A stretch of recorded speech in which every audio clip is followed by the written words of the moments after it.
आज के एपिसोड पे डिस्कशन करने से पहले I would like to request you to subscribe our YouTube channel and follow us on Facebook and Twitter as well. इसके अलावा अगर आप हमें सपोर्ट करना चाहते हैं तो that you can do through a Patreon also. Facebook, Twitter और पेट्रियन की जो लिंक्स हैं वो इस वीडियो की डिस्क्रिप्शन में आपको मिल जाएंगी। इसके अलावा इस चैनल के अबाउट सेक्शन में भी आपको इन तीनों वेबसाइट्स की लिंक्स मिल जाएंगी। इंडिया के अंदर जब से हिंदुत्व के गुंडों की सरकार बनी है तो जिस चीज का सबसे ज्यादा ढोल पीटा जा रहा है वो ये है कि इंडिया अगला सुपर पावर बन जाएगा अगले कुछ साल के अंदर अंदर, बस हम तो विश्व गुरु बने ही बने। ये अलग बात है कि जब से ये सरकार आई है 2014 में, तब से लेकर इंडिया के जो अक्सर ग्रोथ के इंडिकेटर्स है वो पहले के मुकाबले में मजीद डाउन हो गए। लेकिन फिर भी ये प्रोपेगेंडा उरूज पे है गोदी मीडिया में कि अमेरिका के बाद बस हम ही हैं, बस एक अमेरिका है फिर हम हैं और दो ही मुल्क हैं, कुछ इसी तरह की दुनिया है। और ये भी कहा जाता है कि इंडिया मौजूदा वर्ल्ड ऑर्डर की ज़रूरत है, इंडिया के बिना दुनिया नहीं चल सकती। लेकिन let's talk about the reality. क्या इंडिया कभी भी अगले 100 साल में भी सुपर पावर बन सकता है? क्या ऐसी पॉसिबिलिटी है? Now, it's my request to Andhbhaks especially to think about the reasons that I'm going to share with you right now. कि इंडिया इन हालात में क्यों कभी भी सुपर पावर नहीं बन सकता, जो हालात आजकल इंडिया के अंदर चल रहे हैं। लेकिन न्यूट्रल होके इस पे सोचें, डोंट बी बायस्ड।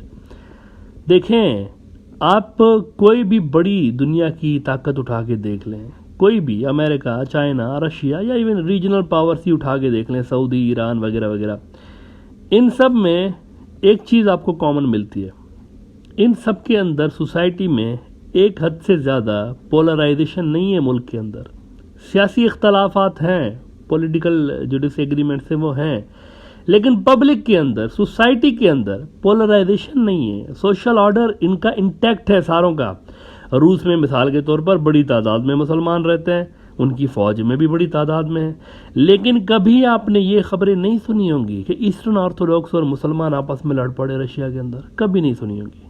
नाउ इससे क्या होता है कि इंटरनल स्टेबिलिटी मुल्कों की बरकरार रखती है। जब सोशल फैब्रिक इंटैक्ट होता है ना, तो इंटरनल स्टेबिलिटी बरकरार रखती है, और ये सबसे अहम चीज़ है। जब ये अंदर का सोशल ऑर्डर इंटैक्ट नहीं होता ना, तो फॉल्ट लाइन्स क्रिएट होने लगती है मुल्कों के अंदर, और कोई भी मुल्क सीरियस फॉल्ट लाइन के साथ ग्रो नहीं कर सकता। सुपर पावर बनना तो दूर की बात है, ग्रो नहीं कर सकता सीरियस फॉल्ट लाइन्स के साथ। देखिए, अमेरिका में मैं मानता हूं कि ब्लैक लाइव्स मैटर्स का इशू है और चीन में जिंजियांग के मुसलमानों का मुद्दा है, लेकिन दीज आर मैनेजेबल इशूज। ये इतने सीरियस फॉल्ट लाइन्स नहीं है जो कि पूरे के पूरे मुल्क में फैले हुए हों। इंडिया में क्या है? ऑन द अदर हैंड क्या है इंडिया में? शहर शहर आपको फॉल्ट लाइन्स मिलते हैं। कहीं पे हिंदू सिख गुत्तम गुत्ता हो जाते हैं, कहीं पे हिंदू मुसलमान, कहीं पे हिंदू ईसाई। शहर शहर में मुल्की लेवल पर ये चीज़ फैली हुई है, ये फॉल्ट लाइन्स फैले हुए हैं और इनको बढ़ावा दिया जाता है, इन पर राजनीति होती है। जब तक ये है, इंडिया का इंटरनल बैलेंस ठीक नहीं होगा और इंडिया का सोशल फैब्रिक जो है वो तबाह ही रहेगा, और उसके जो अपोनेंट्स हैं इंडिया के, वो इंडिया की एनर्जीज इन्हीं इश्यूज में कंज्यूम कराते रहेंगे। फॉर एग्जांपल कश्मीर, अगर आपकी 8 लाख से ऊपर फौज सिर्फ so called counter terrorism operations में ही इंगेज्ड हो जाएगी, तो आप बाहर की फौज पे कैसे, दुनिया पे कैसे फोकस करेंगे? देखिए, इंडिया और चाइना की आर्मीज के बीच में 1960s में भी गैप इतना ज़्यादा तो नहीं था जितना आज है।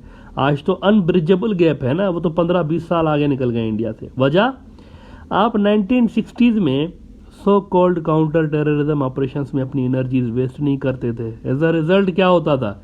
You had strong force which use to do adventures. कभी सिक्किम को एनेक्ट कर दिया, कभी श्रीलंका में फौज घुसा दी, कभी मालदीव के अंदर जाने की तैयारियां कर ली, कभी तिब्बत में दलाई लामा के जरिए इंसर्जेंसी फैलाने की कोशिश, कभी बांग्लादेश के अंदर फौज घुसा दी 1971 में। वजह, आप अंदर से फ्री थे, आप अपने अंदर इंगेज्ड नहीं थे, आपका सोशल फैब्रिक इंटैक्ट था, अंदर कोई बड़ी फॉल्ट लाइन नहीं थी, गहरी फॉल्ट लाइन नहीं थी। लेकिन अब ये फॉल्ट लाइन्स इंतहाई डीप हो चुकी हैं, खासतौर पर 2014 के बाद तो अल्लामान वल हफीज, जब से आरएसएस बीजेपी की हुकूमत आई हुई है, ये फॉल्ट लाइन्स बस गड्ढे पड़ चुके हैं। फॉल्ट लाइन नहीं है, ये फॉल्ट खड्डे हैं, खड्डे, प्रॉपर खड्डे बन चुके हैं।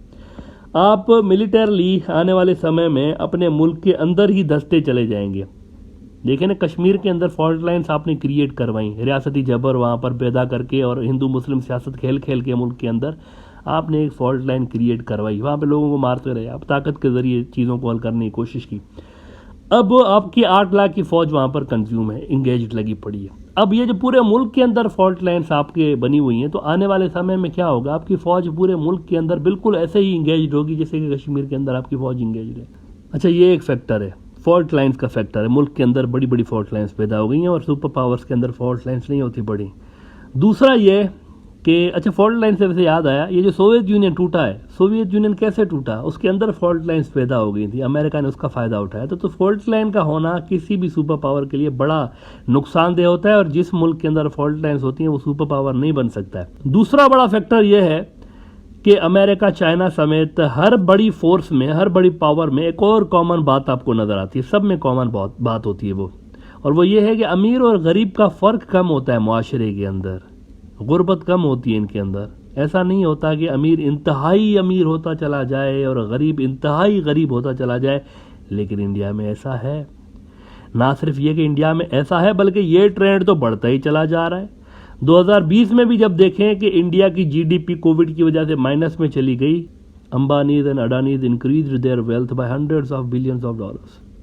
तो ये चीज़ तो है इंडिया के अंदर, इनइक्वलिटी है, वेल्थ की डिस्ट्रीब्यूशन जो है वो इक्वल नहीं है, और जब इक्वल वेल्थ की डिस्ट्रीब्यूशन नहीं होती तो आप कभी भी, आपके इकोनॉमिक इंडिकेटर्स जो होते हैं वो सही से रिफ्लेक्ट नहीं करते आपकी सोसाइटी को, कि आपने बता दिया कि हमारी इतनी वेल्थ है, लेकिन पता चला कि उसमें एक बंदे के पास जो है वो 10 लाख लोगों की वेल्थ है और बाकी 9,99,999 ऐसे ही बैठे हुए हैं।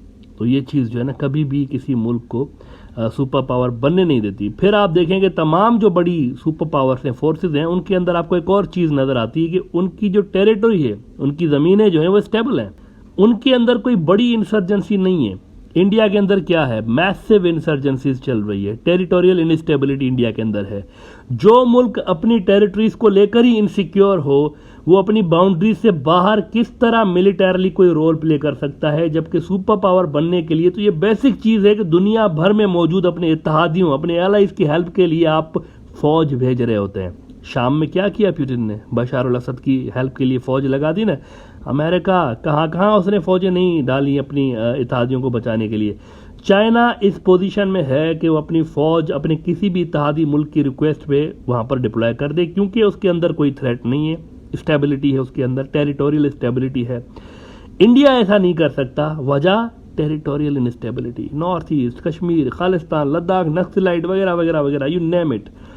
इसके अलावा हर सुपर पावर, इनके अंदर एक और आपको कॉमन चीज़ नज़र आती है कि इनके अंदर रूल ऑफ लॉ है, फंक्शनल इंस्टीट्यूशंस हैं।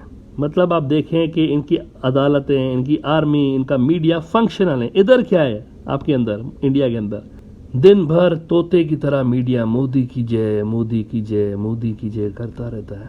अपोजिशन से सवालात पूछता है, हुकूमत से नहीं पूछता। अपोजिशन से पूछता है कि आप हुकूमत से क्यों सवाल पूछते हैं, इस पे भी सवाल पूछ रहे हैं कि आप सवाल क्यों कर रहे हैं हुकूमत से, जो कर रहे हैं वो सही कर रहे हैं, आप चुप करके क्यों नहीं बैठते।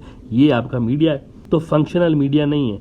आर्मी आपकी क्या है, आर्मी एक सियासी पार्टी को इलेक्शन जितवाने के लिए फेक सर्जिकल स्ट्राइक्स प्लान कर रही होती है। फिर आपकी जो अदालतें हैं, उसी पार्टी को सियासी फ़ायदा देने के लिए मंदिर मस्जिद के फैसले उन्हीं की मर्जी के कर रहे होते हैं, विच मीन्स आपके इदारे कंप्रोमाइज्ड हैं, और कंप्रोमाइज्ड इदारों के साथ अकाउंटेबिलिटी ख़त्म हो जाती है, सिस्टम खुद ब खुद कोलैप्स होना शुरू हो जाता है। और फिर क्या होता है सोसाइटी के अंदर, फिर आप 47 लाख कोविड डेथ्स को 4,70,000 बताते हैं, कोई आपसे पूछने वाला नहीं होता। आप 1000 स्क्वायर किलोमीटर ज़मीन दुश्मन के हाथों गंवाने के बाद भी कहते हैं कि कोई नहीं घुसा, और कोई आपसे पूछने वाला नहीं होता। सो इन सब चीज़ों की वजह से इंडिया का डिसमेंटल होना तो मुमकिन है आने वाले सालों में। एज अ मुल्क इंडिया हो सकता है ख़त्म भी हो जाए, लेकिन विश्व गुरु बनना इन सब बातों की वजह से संभव नहीं है। अगर आप इसको न्यूट्रल होकर सोचेंगे ना, तो आप यकीनन इस नतीजे पे पहुंचेंगे तो पॉसिबल नहीं है आगे इस तरह से इंडिया का चलना।